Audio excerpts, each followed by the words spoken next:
Assalamualaikum warahmatullahi wabarakatuh.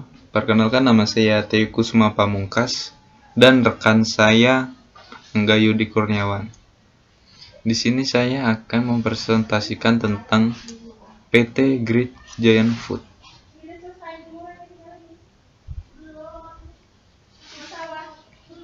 Di sini ada beberapa pokok pembahasan. Yang pertama, sejarah perusahaan. Yang kedua, proses penanaman nanas. Yang ketiga, alir material. Dan yang terakhir, alir informasi. Great Giant Food. Perusahaan ini fokus memproduksi nanas olahan di Indonesia. Bibit merupakan salah satu faktor penting untuk menghasilkan produksi buah nanas. Karena itu, perusahaan perlu merencanakan jenis bibit yang dari faktor budidaya dan biaya untuk meningkatkan jumlah produksi buah nanas. Sejarah perusahaan Great Giant Food pertama kali didirikan pada tanggal 14 Mei 1979 secara yuridis formal dengan akte notaris nomor 48. PT Great Giant Food berdiri melalui beberapa tahapan. Pada awal berdirinya PT Great Giant Pineapple dipelopori oleh PT Umas Jaya Farm. PT Umas Jaya Farm bergerak dalam bidang usaha perkebunan singkong dan pabrik tepung tapioka yang secara hukum telah berdiri sejak tahun 1973 dan memulai usahanya di Terbanggi Besar dengan pelopori oleh 20 orang sebagai perintis. Selanjutnya, alir penanaman nanas. Tahap 1 yaitu olah tanah. Pada ini tanah diolah agar menjadi lebih subur. Tanah diolah dicampur menggunakan pupuk kandang. Tahap 2, perbanyak. Jenis bibit dibagi dua, yaitu crow dan bonggol. Crow, bagian bawah dipotong atau dibelah menjadi 4. Sedangkan bonggol, daunnya dibuang. Tahap 3. Tahap 3 adalah tahap penanaman. Setelah melewati proses section, lalu ditanam di kebun. Tahap 4 adalah tahap perawatan. Bibit nanas harus dilakukan perawatan agar menjadi bibit yang unggul dan berkualitas dan menghasilkan buah yang banyak. Tahap 5, tahap terakhir, yaitu tahap panen atau petik.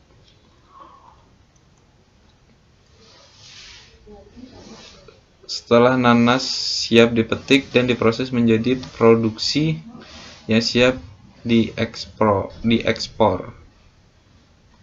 Selanjutnya, alir material yang akan disampaikan oleh rekan saya. Oke, assalamualaikum warahmatullahi wabarakatuh. Di sini saya Angga Yudi Kurniawan akan melanjutkan presentasi yang sudah dibacakan oleh rekan saya sebelumnya. Di sini saya akan menjelaskan tentang bagian alir material.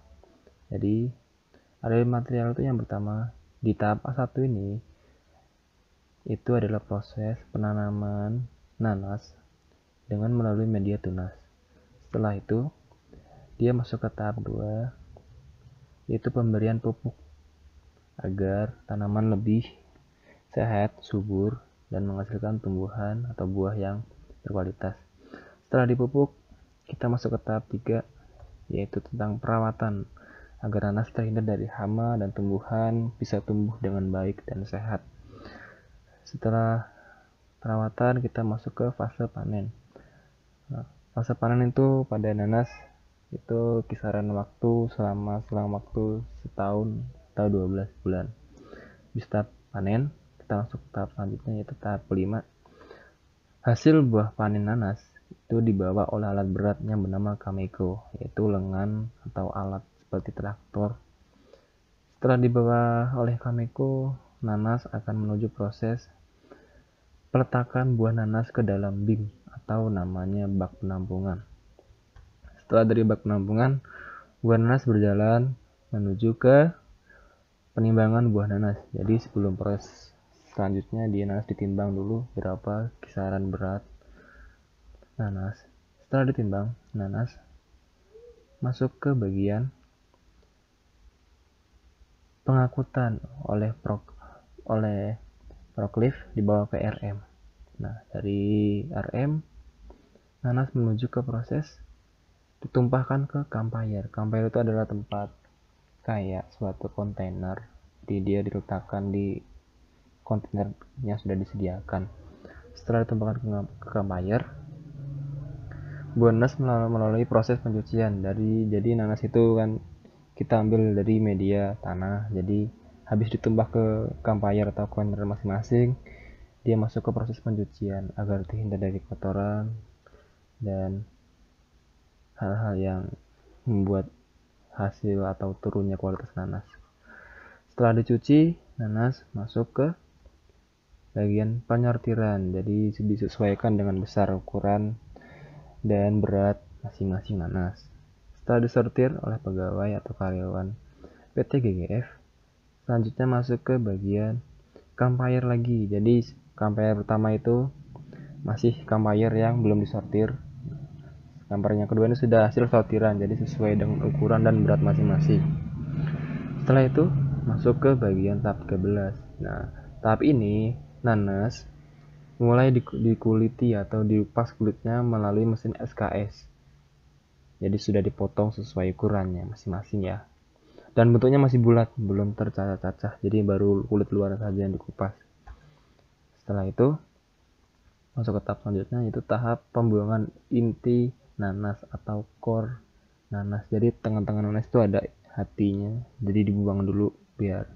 Jadi bentuknya ntar kalau sudah dipotong tuh bulat, tengah ada lingkaran tengahnya. Setelah itu lanjut ke tahap selanjutnya. Nah, lalu nanas masuk ke dalam kaleng.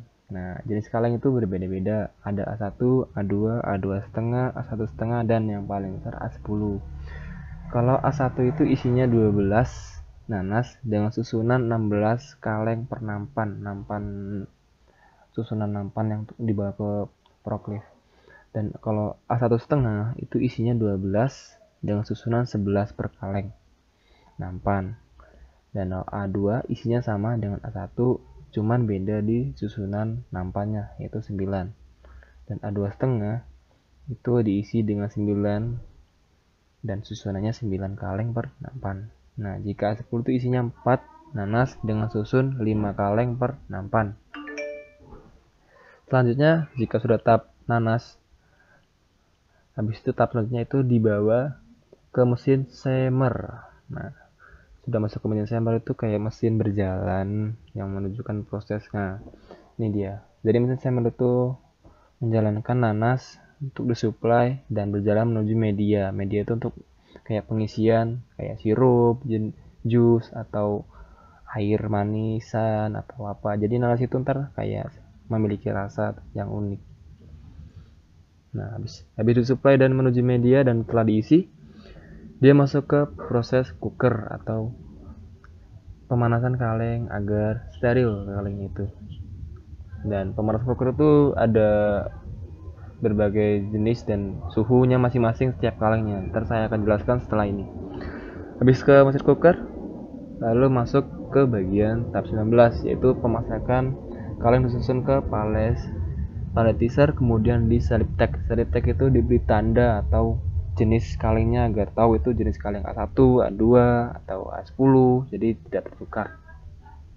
Setelah itu masuk ke tahap ke-20. Nah, di sini kaleng diberi label, lalu di packing. Jadi ini belum akhir, jadi masih ada tahap selanjutnya. Labeling itu kayak pemberian cap, logo perusahaan, berat bersih, tahun kadaluarsa, logo halal, dan segala macam. Itu namanya ruang penampungan labeling.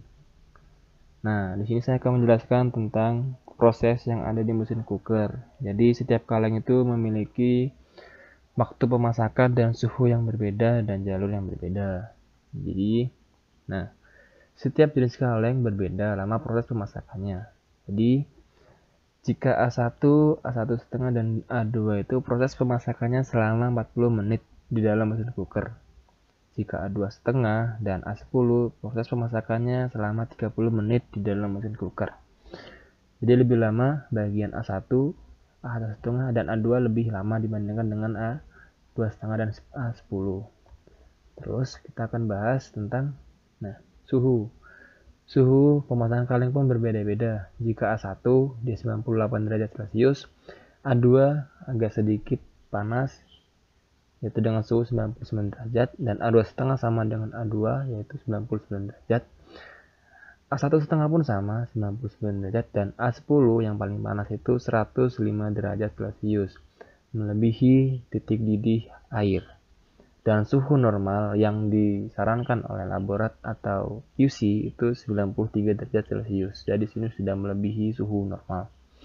Jadi benar-benar kuman-kuman itu agar hilang dan steril kaleng. Karena PT GGF itu adalah standarnya nasional atau internasional yang lebih tinggi. Jalur pada proses pemasakan di mesin cooker yang dilalui oleh kaleng pun berbeda. Jadi setiap kaleng sini jalurnya berbeda-beda. Jika A1, A1,5 dan A2 itu melalui cooker LPCC atau Italia selama 40 menit. Jadi pemasangan itu berjalan ya, sambil jalan melalui cooker selama 40 menit. Dan jika A10 dan A2,5 itu melalui cooker VMC selama 30 menit. Nah, selanjutnya kita next. Nah, ini tahap ke-21 itu dia masuk ke bagian pengecekan oleh laborat atau QC. Ibaratnya itu kayak laboratorium, standar mubaku atau standar perusahaan. Jika dia bagus, maka dia dibawa ke kontainer lalu menuju proses pengiriman kepada konsumen. Dan jika produk itu tidak bagus atau gagal, maka dipending atau ditunda hingga memenuhi standar kelayakan perusahaan. Karena menjaga mutu perusahaan itu sangat penting bagi perusahaan dan kepercayaan dan kepuasan konsumen. Dan setelah tahap QC ini, dan jika bagus, dia dibawa kontainer pengiriman dan diekspor ke luar negeri. Dan berarti tahap ini selesai. Tahap terakhir adalah tahap finish. Jadi begitulah alur material yang ada di PT GGF atau Great Giant Food. Dan sekian presentasi dari kelompok kami. Saya akhiri. Wassalamualaikum warahmatullahi wabarakatuh.